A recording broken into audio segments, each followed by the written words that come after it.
The title of this writing is Expectation. What's expected of you? There's so many answers to that question depending on who's doing the expecting. If it's you, chances are you're in the deepest doo-doo. Personal expectation is often a false god.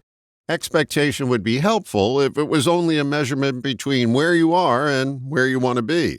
Where expectation gets in the way is when you curse yourself for where you currently are. There's nothing wrong with setting a goal unless it makes you feel less than you are. Browbeating may get you to an expectation, but the victory will be short-lived and hollow.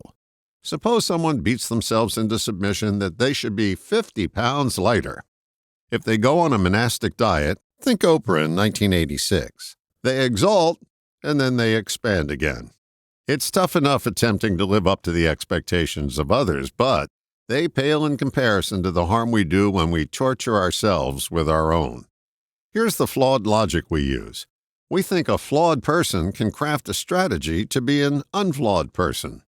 The flaw in that argument is that we're flawed at all. It's the perceived flaw that keeps us from reaching our expectations.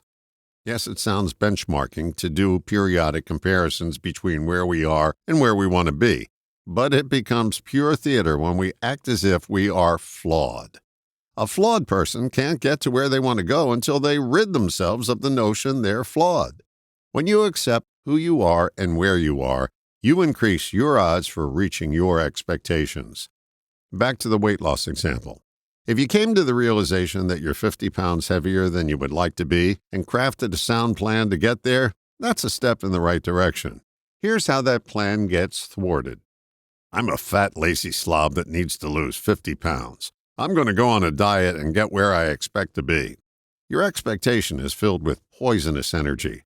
There's no hint of acceptance in your plan. You are doomed to repeat your failures. Try this one on for size.